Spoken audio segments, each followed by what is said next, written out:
Hello, everybody, and welcome back to Captain Patriotic. How are all you guys doing today? I know it's been a little while since we last talked to one another, and I hope everyone's doing okay and had a great holiday with their families. As you'll remember last time, we continued our native Arkansans who have received the Medal of Honor series with U.S. Marine Corps Private Wilson Watson. If you'll remember that last time, we discovered that Wilson Watson was a Marine machine gunner who earned his Medal of Honor while serving gallantry during the Battle of Iwo Jima, where at one particular point he wiped out 60 Japanese soldiers by himself, thus allowing his company to move on to their objective. I always thought that was very brave of him to do that and to do everything else. But I don't know if you'll remember the last time I talked, but I also mentioned that he served in the Korean War. So today, I want to continue our Arkansas Medal of Honor recipient series, but this time I want to transition from World War II recipients, which I know we've heard all about World War II and everything, to Medal of Honor recipients who earned it during their time of service during the Korean War. Now, for those of you who may not be quite as familiar with the Korean conflict, basically, the Korean War took place during the early 1950s, from about 1950 to about 1953. And basically, what started the whole conflict was the fact that after World War II ends, the Korea Peninsula, which had originally been annexed by Japan in the early 1900s, I think it was about 1910, somewhere around there, it was divided up into two different territories where North Korea would be governed by the Russian government and South Korea would be ruled by the United States government, who was also taking over Japan and neutralizing it after World War II ends. Well, whenever that happens, there have two different governments that are ruling this peninsula in two different sections. In the north, you have Russia, who is controlling North Korea under the new communist regime that starts in the 1940s, where you have South Korea down here that is ruled by the United States with its more traditional democratic government. So what it all boils down to is that North Korea and Russia got a little cocky and decided, hey, we want to unite the whole Korean peninsula under one communist government. So fast forward to 1950, specifically June 25th, 1950, and North Korea invades South Korea. Now, at that particular time, the whole world is still trying to adjust and rebuild after World War II that had just ended 5 years prior in 1945. So everyone, especially the United States, scaled back all their military power and resources because after the horrific results of World War II, nobody honestly expected to be fighting another war so soon. So with that happened, the military, as far as people serving in the military, got cut drastically for peacetime and all that. However, that all changed whenever North Korea invades South Korea. Now, whenever this happens, the U.S. at the time was a part of the new group, the United Nations, who was formed after World War II ends, basically to make sure nothing catastrophic like World War II happens again. And there's a bunch of countries involved in this organization.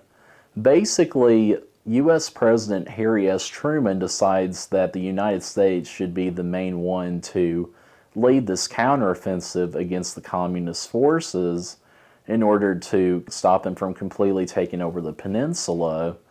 So naturally, the U.S. again enters wartime production, and of course we were in a draft again, just like World War II, and they had to pull our forces from Japan and from the other Pacific islands that were there to try to stop the communist invasion. So basically, make a long story short, the war almost ended 3 months later in August and September of 1950, because the North Koreans basically almost took over the whole peninsula and made us force the UN forces to go and retreat off the island around Busan. However, things started to change that later on that year whenever we invade Seoul, South Korea. But that's probably the most hype that the Korean War gets, because from the rest of the years from 1951 to 1953, basically both sides are kind of in a stalemate with each other and neither side really gains any territory. Well, whenever the war ends in July of 1953, basically they reestablish the boundary lines between North and South Korea at about the same spot they were to begin with. So I know a lot of veterans and other people may think that Korea was kind of a pointless war. However, it showed us that America would go to all means to stop communism altogether from spreading to other parts of the world. And Korea is indeed defined as the first conflict in the Cold War that the U.S. and Russia was greatly participated in.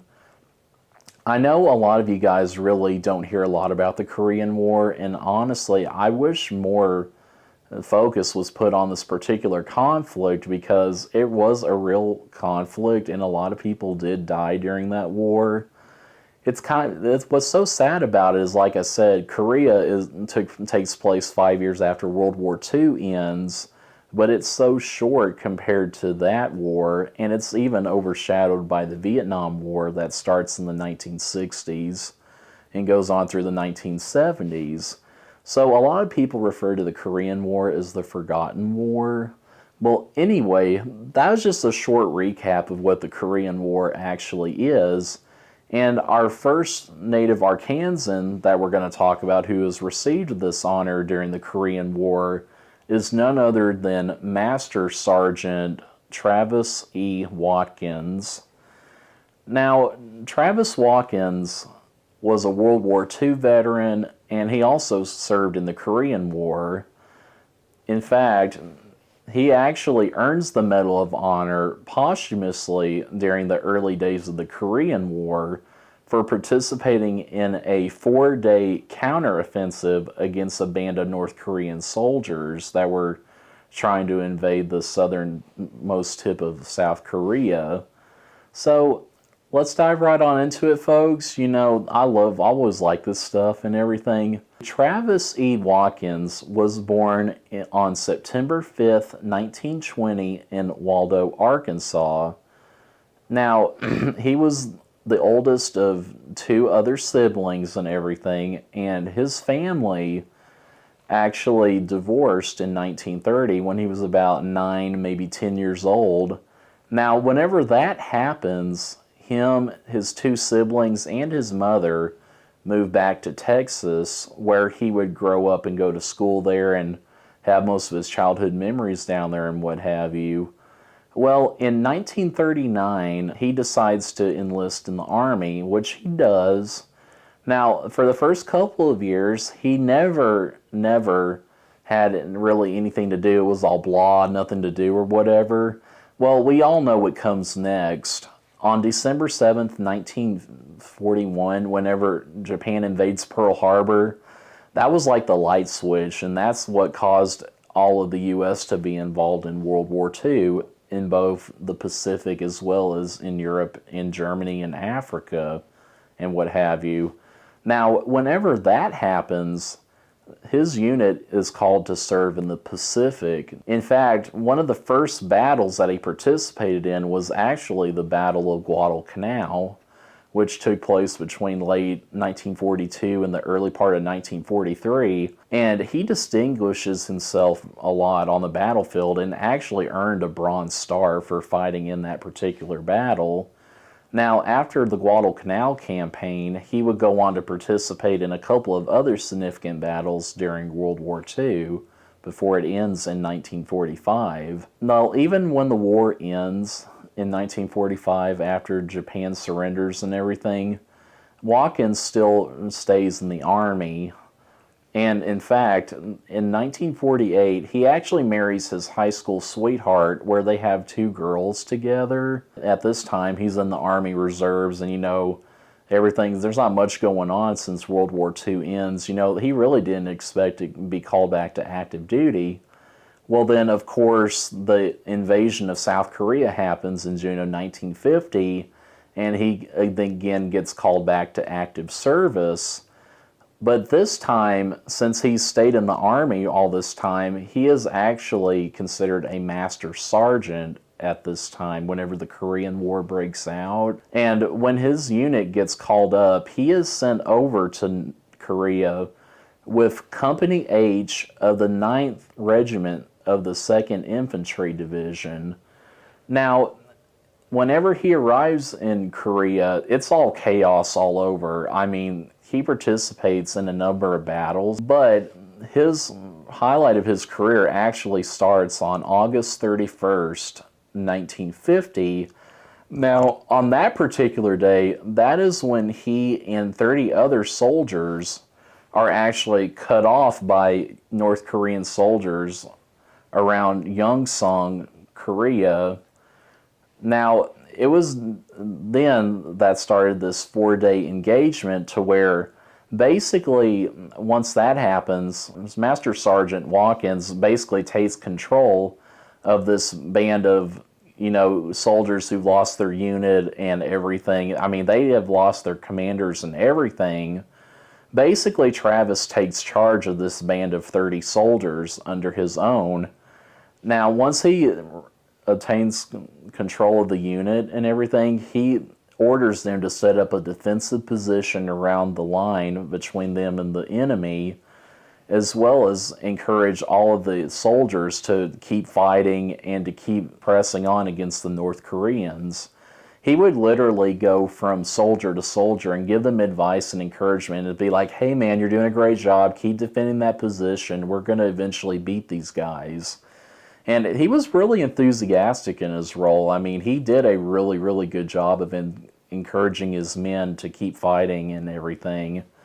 Now, they were able to successfully suppress the North Korean soldiers trying to invade on their position, at least for about a day or so. That is, until all of his units started to run out of ammunition and they had little to fight off the enemy. Now, whenever that happens, Watkins does something some people would almost say is like super crazy and bold. But what he does, he notices two North Korean snipers that were probably about 50 yards away from their position on the other side of the line. And what he does, he takes out his M1 Garand rifle and he kills both of those guys from a distance.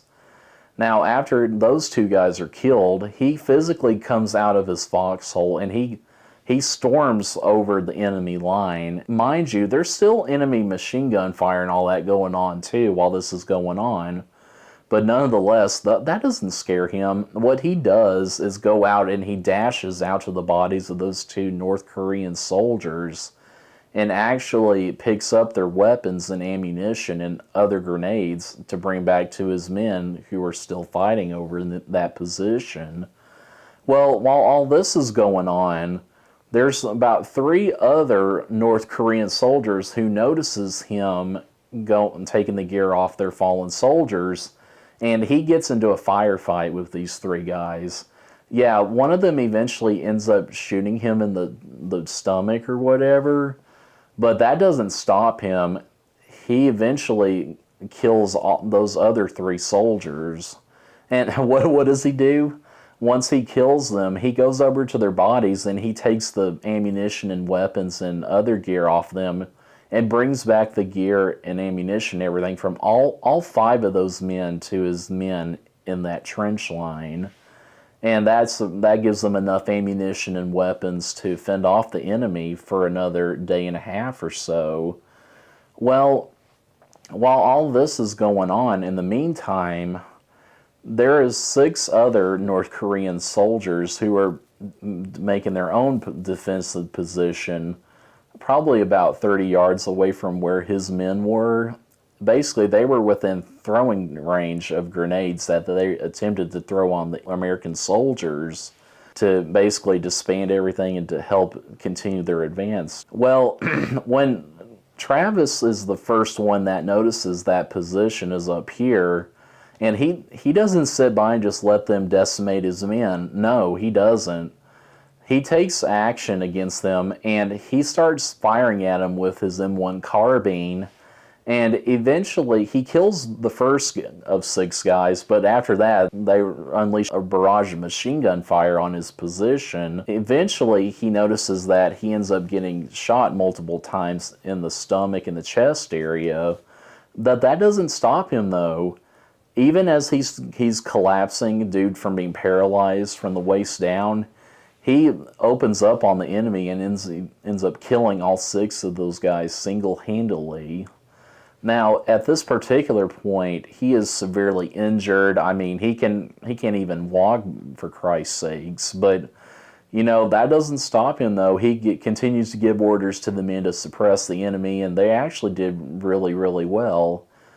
On the last night, before they actually decide they can't defend the position any longer, he actually refuses food from his comrades and makes sure everyone else is protected and has a bunch of food and all that ready for them to continue on the next day. That last day where they were on that position during that 4-day engagement, he actually stays behind to cover their retreat because he didn't want to be a burden to anybody and slow them down from crossing through to the American lines whatsoever.